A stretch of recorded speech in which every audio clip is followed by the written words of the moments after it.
Good afternoon Martin Luther কলেজের প্রিয় শিক্ষার্থীরা, আশা করি সবাই ভালো আছো, সবাই সুস্থ আছো। তো আমি তোমাদের দ্বিতীয় অধ্যায় কমিউনিকেশন সিস্টেম ও নেটওয়ার্কিং এর উপর ক্লাস নিচ্ছিলাম। তো আমি তোমাদের বিভিন্ন সৃজনশীল প্রশ্ন নিয়ে আলোচনা করতেছিলাম। আমি কিন্তু ইতিমধ্যে অনেকগুলো সৃজনশীল কোশ্চেন নিয়ে আলোচনা করেছি। তো আমি আশা করি তোমরা সেগুলো ভালোভাবে দেখেছো এবং বুঝতেও পেরেছো। এবং আমি তোমাদের পরামর্শ দিয়েছিলাম যে বিভিন্ন গাইড বই বা টেস্ট পেপার, পুরাতন যে টেস্ট পেপার আছে বা তোমাদের যে বইটা আছে সেখানেও কিন্তু প্রত্যেকটা অধ্যায়ের শেষে কিন্তু কিছু প্রশ্ন দেওয়া আছে এবং প্রশ্নের উত্তরও দেওয়া আছে। তো সেগুলো থেকে তোমাদের আমি প্র্যাকটিস করতে বলেছিলাম এবং আমি তো অনেকগুলো তোমাদের ক্লাসে কিন্তু আলোচনা করেছি সৃজনশীল কোশ্চেন নিয়ে। সেগুলো তোমরা নিশ্চয়ই বুঝতে পেরেছো এবং তোমরা নিজেরাও কিন্তু প্র্যাকটিস করেছো। তো আজকেও আমি তোমাদের কিছু প্রশ্ন নিয়ে আলোচনা করব। তো এখানে উদ্দীপকে একটা প্রশ্ন আছে যে সুপর্ণার অফিসে একটি নেটওয়ার্ক চালু আছে যেখানে একটি মূল কেবলের সাথে 10টি কম্পিউটার সরাসরি যুক্ত রয়েছে। তাহলে দেখতে পাচ্ছি যে আমরা এখানে যে উদ্দীপকে একটা বিষয় রয়েছে, সেখানে একটা নেটওয়ার্ক আছে, যে নেটওয়ার্কে কিন্তু একটা মূল কেবল থাকবে, অর্থাৎ মেরুদণ্ড থাকবে, ব্যাকবোন থাকবে, তার সাথে কিন্তু কম্পিউটারগুলো যুক্ত থাকবে। এখানে কিন্তু 10টি কম্পিউটার আছে এবং কম্পিউটারগুলো কিন্তু সরাসরি সেই কেবলের সাথে যুক্ত আছে। তাহলে এখানে কোন বিষয়টা আছে তোমাদের একটু বুঝতে হবে এবং নিশ্চয়ই তোমরা বুঝতে পেরেছো। পরবর্তী বিষয়টা আছে, সম্প্রতি তিনি বিপুল পরিমাণ ডেটা প্রক্রিয়াকরণের কাজ পান, কিন্তু তার অফিসে উক্ত কাজের উপযোগী ক্ষমতা সম্পন্ন কম্পিউটার নেই। আর্থিক সীমাবদ্ধতার কারণে অন্যান্য প্রয়োজনীয় যন্ত্রপাতি ও সফটওয়্যার সংগ্রহ করতে না পারায় তিনি কাজটি যথাসময়ে সম্পন্ন করা নিয়ে চিন্তিত। তাই তিনি অনলাইন ভিত্তিক সেবা গ্রহণের সিদ্ধান্ত নিলেন। তাহলে এখানে কিন্তু আরেকটা বিষয় আছে যে তার কিন্তু যে প্রয়োজনীয় যে যন্ত্রপাতি, যে সফটওয়্যার বা হার্ডওয়্যার, সেগুলো কিন্তু নেই। তাহলে তিনি অনলাইনে এরকমের একটা সেবা আছে, সেই সেবাটা গ্রহণ করেছেন, যেখানে তিনি হার্ডওয়্যার বা সফটওয়্যার সেগুলো কিন্তু ভাড়া নিয়ে, যে আমরা জানি নির্দিষ্ট কিছু টাকার বিনিময়ে এই অনলাইন সেবাটি গ্রহণ করা যায়, সেখানে হার্ডওয়্যারের সুবিধা বা সফটওয়্যারের সুবিধা কিন্তু পাওয়া যায়, সেই সেবাটি তিনি গ্রহণ করেছেন। তাহলে আমাদের কিন্তু উদ্দীপকের বিষয়টা খুব ভালো করে বুঝতে হবে যে উদ্দীপকে আসলে কোন বিষয়ের কথা বলেছে। তো আমি আশা করি তোমরা উদ্দীপকের বিষয়টা বুঝতে পেরেছো। তো পরবর্তীতে ক নম্বরে যে প্রশ্নটা আছে যে মডেম কি, এর আগেও একটা ক্লাসে সেখানে ছিল মডেম কি, বারবার কিন্তু আসতেছে মডেম। তাহলে নিশ্চয়ই মডেম খুবই একটা গুরুত্বপূর্ণ বিষয়। তোমাদের কিন্তু আমি অনেকবার এই মডেমের ডেফিনেশন আমি দিয়েছি।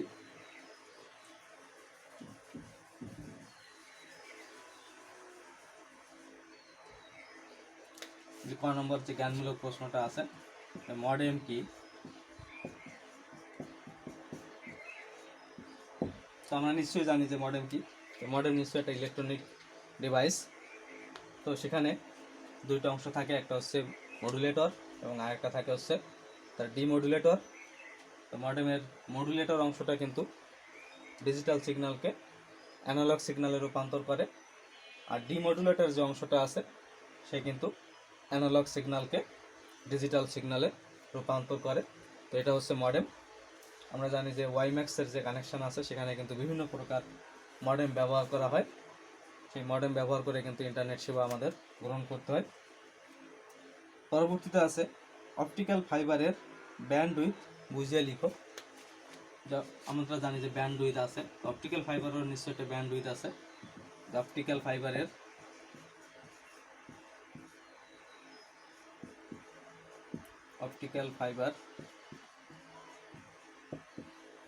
এর ব্যান্ডউইথ।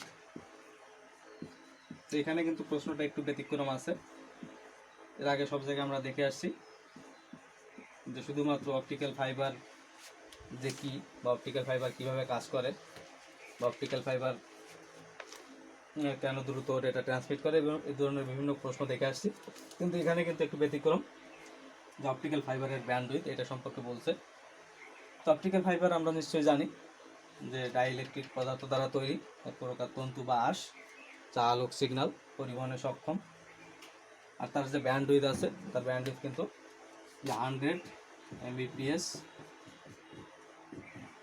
থেকে 2 GB 100 থেকে 202 জিবি পর্যন্ত, 100 Mbps থেকে 2 Gbps। এটা হচ্ছে অপটিক্যাল ফাইবারের ব্যান্ডউইথ। আর ব্যান্ডউইথ আমরা জানি যে কোনো একটা মাধ্যমের মধ্য দিয়ে নির্দিষ্ট সময়ে কী পরিমাণ বিট ট্রান্সমিট হচ্ছে বা ডেটা ট্রান্সমিট হচ্ছে, সেটাই কিন্তু তার ব্যান্ডউইথ। যে সংক্ষেপে আমরা বলি বিপিএস, যে বিট পার সেকেন্ড, যে প্রতি সেকেন্ডে কী পরিমাণ বিট একটা মাধ্যমের মধ্য দিয়ে ট্রান্সমিট হচ্ছে বা নির্দিষ্ট সময়ে কতটুকু বিট ট্রান্সমিট হচ্ছে, সেটা হচ্ছে কিন্তু ব্যান্ডউইথ। তো সেই হিসেবে অপটিক্যাল ফাইবারের ব্যান্ডউইথ কিন্তু অনেক বেশি, এবং সেটা হচ্ছে 100 Mbps থেকে 2 Gbps। তো এই ছিল অনুধাবনমূলক প্রশ্ন।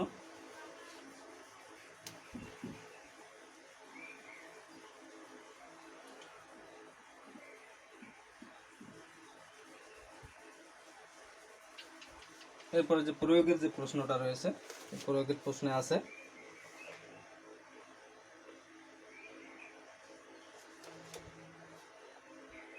সুপর্ণার অফিসের কম্পিউটার নেটওয়ার্কের টপোলজি ব্যাখ্যা করো। তো আমরা উদ্দীপকে দেখেছিলাম একটা টপোলজি ছিল, যে সেখানে একটি কেবল, যে সেখানে ব্যাকবোন বা মূল কেবল ছিল, সেই মূল কেবলের সাথে কিন্তু 10টি কম্পিউটার যুক্ত ছিল। এভাবে 10টি কম্পিউটার যুক্ত ছিল। তো এই ধরনের একটা টপোলজি সেখানে আছে, সেই টপোলজি সম্পর্কে ব্যাখ্যা করতে বলছে। তো আমরা জানি যে মূল কেবলের সাথে যদি কম্পিউটারগুলো যুক্ত থাকে, ব্যাকবোনের সাথে যদি কম্পিউটারগুলো যুক্ত থাকে, তাহলে সেই টপোলজিকে বলা হচ্ছে বাস টপোলজি। তাহলে মূলত এখানে আমাদের বাস টপোলজি সম্পর্কে একটু বর্ণনা করতে হবে। যে বাস টপোলজিতে কিন্তু একটা ব্যাকবোন স্থাপন করে তার সাথে অনেকগুলো কম্পিউটার যুক্ত করে যে নেটওয়ার্ক তৈরি করা হয়, সেটা হচ্ছে কিন্তু বাস টপোলজি। এবং বাস টপোলজিতে কিন্তু খুব সহজে একটা কম্পিউটার যুক্ত করা যায়, বা কোনো একটা কম্পিউটারকে বাদ দেওয়া যায়, বা কোনো একটা কম্পিউটারকে যদি তুমি বাদ দাও বা যুক্ত করো, তাহলে কিন্তু বাস টপোলজিতে কোনো প্রভাব পড়ে না। এবং এই বাস টপোলজিতে কিন্তু সব থেকে কম কেবল ব্যবহার করা হয়। অন্যান্য যত টপোলজি আছে তার থেকে বাস টপোলজিতে কিন্তু কেবলের সংখ্যা কম, এবং এই বাস টপোলজিতে কিন্তু সব থেকে খরচ কম। অর্থাৎ অন্য যে টপোলজিগুলো আছে তার থেকে এই টপোলজিতে খরচ কিন্তু সব থেকে কম হয়। এই কারণে কিন্তু অনেক প্রতিষ্ঠান এই বাস টপোলজি স্থাপন করে তাদের নেটওয়ার্ক স্থাপন করে থাকে, আর যোগাযোগ ব্যবস্থা চালু রাখে। এটা ছিল আমাদের প্রয়োগের প্রশ্ন গ নম্বরে। এরপর খ নম্বরে যে প্রশ্নটা আছে, যে সুপর্ণার গৃহীত সিদ্ধান্তের যৌক্তিকতা বিশ্লেষণ করো।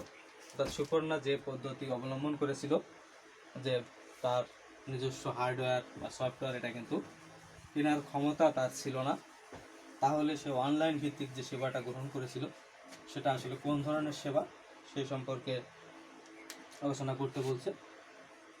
সেটা কতটা যুক্তিযুক্ত সেই সম্পর্কে বলছে। তো প্রথমে আমাদের বের করতে হবে আসলে কোন বিষয়টা আছে, সেই বিষয় সম্পর্কে আমাদের জানতে হবে, বিষয়টা বের করতে হবে। যেহেতু হার্ডওয়্যার এবং সফটওয়্যার যদি না থাকে, নিজস্ব হার্ডওয়্যার বা সফটওয়্যার, তাহলে অনলাইনের মাধ্যমে এই সেবাটা যদি আমরা গ্রহণ করতে চাই, তাহলে সেটা হচ্ছে আমরা জানি ক্লাউড কম্পিউটিং। ক্লাউড কম্পিউটিংয়ের সাহায্যে কিন্তু আমরা এই সেবাটা গ্রহণ করতে পারি। তাহলে এই ক্লাউড কম্পিউটিং সম্পর্কে কিন্তু আমাদের আলোচনা করতে হবে। আমি কিন্তু এর আগে অনেক জায়গাতে কিন্তু এই প্রশ্নটা পেয়েছি ক্লাউড কম্পিউটিং সম্পর্কে বর্ণনা করতে। তো আমরা জানি ক্লাউড কম্পিউটিং হচ্ছে যে হার্ডওয়্যার বা সফটওয়্যার যে ক্রেতার সুবিধা মতো বা চাহিদা মাত্র এবং ব্যবহার অনুযায়ী, অর্থাৎ যতটুকু ব্যবহার সেই পরিমাণ যে অর্থ প্রদান করতে হয়, সেই ব্যবহার অনুযায়ী ভাড়া নেওয়ার যে পদ্ধতি, সেটাই হচ্ছে ক্লাউড কম্পিউটিং। আর এই ক্লাউড কম্পিউটিং ব্যবস্থায় যে কোনো জায়গা থেকে কিন্তু এটা গ্রহণ করা যায়, বা যে কোনো সময়, তোমার সব সময়, তুমি রাতে দিনে যে কোনো সময় কিন্তু এই ক্লাউড কম্পিউটিং সেবাটা গ্রহণ করতে পারো। এবং যে কোনো স্থান থেকে, অর্থাৎ পৃথিবীর যে কোনো জায়গা থেকে যদি ইন্টারনেট সংযোগ থাকে, সেখান থেকে তুমি এই সেবাটা গ্রহণ করতে পারো। এবং তুমি যে পরিমাণ তাদের যে হার্ডওয়্যার বা সফটওয়্যার যে পরিমাণ ব্যবহার করবে, সেই পরিমাণ অর্থই কিন্তু তোমাকে প্রদান করলে হয়। এমন না যে তোমাকে অতিরিক্ত টাকা প্রদান করতে হচ্ছে, এমন না। এবং আরেকটা বিষয়, যে ক্লাউডে ডেটা কোথায় কিভাবে জমা হচ্ছে এই সম্পর্কেও কিন্তু তোমার ধারণা রাখার প্রয়োজন নেই, এই সম্পর্কে রাখার প্রয়োজন নেই। তুমি ডাটা রাখতেছো, বাকিটা কিন্তু তাদের দায়িত্ব, তাদের কাজ, তারাই কিন্তু এটা রক্ষণাবেক্ষণ করবে। অর্থাৎ এর জন্য কিন্তু তোমার বাড়তি যে মাথা ব্যথার এটারও কোনো প্রয়োজন নেই। অর্থাৎ তারাই সব কিছু নিয়ন্ত্রণ করবে, তারাই সব কিছু রাখবে। তোমার কাজ হচ্ছে তাদের এই সেবাটি গ্রহণ করা এবং সেইভাবে তুমি কাজ করে যাবে, অর্থ পে করে যাবে, এবং অর্থও কিন্তু তোমাকে খুব বেশি পে করতে হচ্ছে না। তবে দেখতে পাচ্ছি যে ক্লাউড কম্পিউটিংয়ের কিন্তু অনেক সুবিধা রয়েছে। তো এই ছিল উচ্চতর দক্ষতার প্রশ্নটি। ক্লাউড কম্পিউটিং কিন্তু আমরা দেখতে পাচ্ছি বারবার আসতেছে।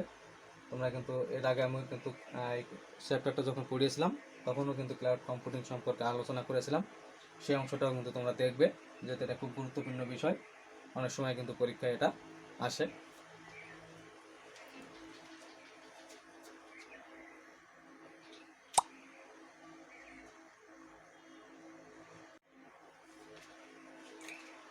তো এখন আমরা আরেকটি প্রশ্ন দেখব, সৃজনশীল প্রশ্ন।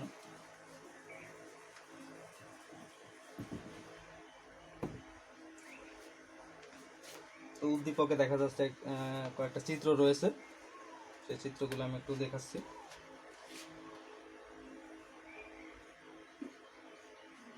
একটা চিত্র এরকম রয়েছে, এটা হচ্ছে চিত্র 1।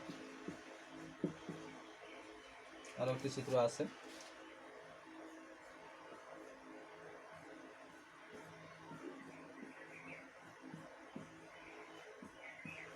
এটা হচ্ছে চিত্র 2। এই চিত্র দেখে নিশ্চয়ই আমাদের, যখন আমরা এই চ্যাপ্টারটা পড়েছিলাম, তার কোনো একটা বিষয়ের কথা আমাদের মনে পড়ার কথা। এবং সর্বশেষ আর একটা চিত্র আছে,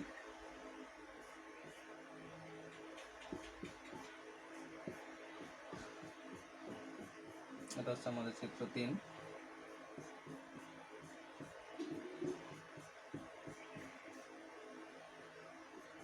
এরকম 3টে চিত্র উদ্দীপকে উল্লেখ করা আছে। তো চিত্র দেখে আমরা নিশ্চয়ই কোনো একটা বিষয়ের কথা আমাদের মনে ভাসতেছে, চোখের সামনে আসতেছে। তো এখানে আমাদের কয়েকটা প্রশ্ন আছে। ক নম্বর আছে যে জ্ঞানমূলক প্রশ্ন, ডেটা ট্রান্সমিশন মোড। ক নম্বর প্রশ্নটা হচ্ছে ডেটা ট্রান্সমিশন মোড। তো ডেটা ট্রান্সমিশন মোড নিশ্চয়ই আমরা জানি যে মূলত ডেটা কোন দিকে প্রবাহিত হবে তার দিক যে নির্দেশ করে দেয়, সেটাই হচ্ছে মূলত ডেটা ট্রান্সমিশন মোড। এবং আমরা কিন্তু বিভিন্ন প্রকার ডেটা ট্রান্সমিশন মোড করেছিলাম। যদি 1 নম্বরের জন্য শুধুমাত্র ডেফিনেশনটা দিলেই হবে, বাকিটা তোমাদের দেওয়ার দরকার নেই। যে আমরা জানি যে simplex, half duplex, full duplex, এগুলো ছিল ডেটা ট্রান্সমিশন মোডের একটা দিক থেকে তার প্রকারভেদ, এবং আরেক দিক থেকে ছিল ইউনিকাস্ট, ব্রডকাস্ট এবং মাল্টিকাস্ট। এরপর খ নম্বরে আমাদের যে প্রশ্নটা আছে, স্বল্প দূরত্বে বিনা খরচে ডেটা স্থানান্তরণ করা সম্ভব, সে সম্পর্কে ব্যাখ্যা করো। স্বল্প দূরত্বে, দূরত্বটা কিন্তু কম হবে। স্বল্প দূরত্বে ডেটা ট্রান্সমিট করার ক্ষেত্রে বা ডেটা আদান প্রদান করার ক্ষেত্রে, এবং খরচ হবে না, বিনা খরচে, তাহলে আমরা আসলে কোন পদ্ধতি অবলম্বন করি সেই সম্পর্কে আলোচনা করতে বলছে বা ব্যাখ্যা করতে বলছে। তো আমরা জানি যে ব্লুটুথটা হচ্ছে স্বল্প দূরত্বে ডেটা আদান প্রদান করার একটা মাধ্যম। যে ব্লুটুথ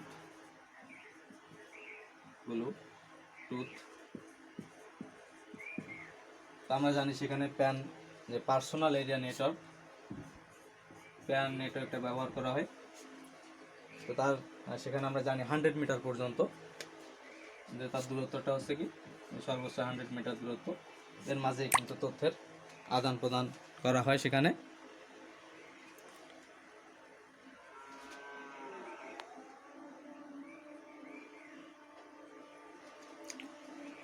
তো এটা হচ্ছে ব্লুটুথ, যে স্বল্প দূরত্বে ডেটা আদান প্রদানের ক্ষেত্রে আমরা ব্লুটুথ ব্যবহার করে থাকি। তো সেই সম্পর্কে একটু আলোচনা করতে হবে। তো এটা আমরা নিশ্চয়ই জানি, আমি তোমাদের যখন এই চ্যাপ্টার আলোচনা করেছিলাম সেখানেও বলেছিলাম এবং আবারও বললাম। তো 2 মার্কস। ডেফিনেশনটা দেওয়ার সাথে সাথে একটু আলোচনাও করবে। এরপরে গ নম্বরে যে প্রশ্নটা আছে,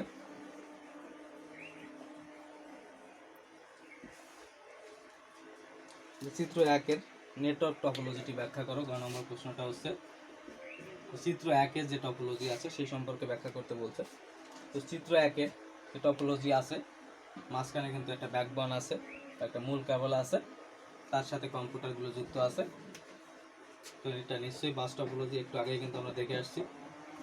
তাহলে কিন্তু তোমরা নিশ্চয়ই বুঝতে পারতেছো যে সম্পর্কে। তো এখানে যে বাস টপোলজি আছে, সেই বাস টপোলজির বৈশিষ্ট্যগুলো আমাদের আলোচনা করতে হবে এবং বাস টপোলজি কাকে বলে সে সম্পর্কে একটু বলতে হবে। তো আমরা জানি যে টপোলজিতে একটি ব্যাকবোন স্থাপন করে তার সাথে অনেকগুলো কম্পিউটার যুক্ত করে যে নেটওয়ার্ক তৈরি করা হয়, সেটা হচ্ছে বাস টপোলজি। তো বাস টপোলজিতে আমরা জানি যে এখানে কিন্তু কেবলের সংখ্যা কম লাগে এবং খুব সহজে একটা কম্পিউটার যুক্ত করা যায় বা বাদ দেওয়া যায়, বা এই যে ব্যাকবোন আছে ব্যাকবোনটাও কিন্তু বৃদ্ধি করা যায়, বৃদ্ধি করে তার সাথেও কিন্তু অনেকগুলো কম্পিউটার যুক্ত করে নেটওয়ার্কের দৈর্ঘ্যটা বৃদ্ধি করা যায়। অর্থাৎ যদি এরিয়াটা বৃদ্ধি পায়, এটা কিন্তু আমরা বৃদ্ধি করতে পারি। এবং এই বাস টপোলজিতে কিন্তু যদি কোনো একটা কম্পিউটারকে বিচ্ছিন্ন করা হয় আবার যুক্ত করা হয়, নেটওয়ার্কে কিন্তু কোনো প্রভাব পড়ে না। আবার এই বাস টপোলজির কিন্তু কিছু অসুবিধা আছে, যে আমরা জানি বাস টপোলজির যদি ব্যাকবোন কোনো কারণে নষ্ট হয়ে যায়, তাহলে কিন্তু এই বাস টপোলজিটা সম্পূর্ণরূপে অকেজ হয়ে যায়, আর কিন্তু কোনো নেটওয়ার্ক এখানে থাকবে না। অর্থাৎ এই বাস টপোলজির ব্যাকবোন কোনোভাবে যাতে নষ্ট না হয় সেদিকে কিন্তু খেয়াল রাখতে হয়।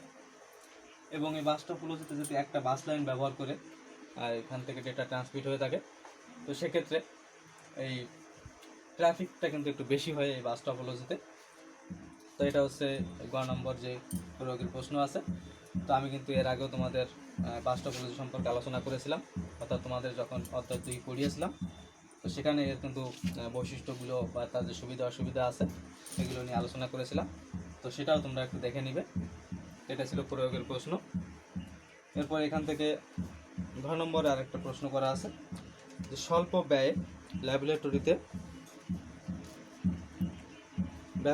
ব্যবহারের জন্য উদ্দীপকে কোন টপোলজিটি অধিক উপযোগী সে সম্পর্কে তুমি তুলনামূলক বিশ্লেষণ করো।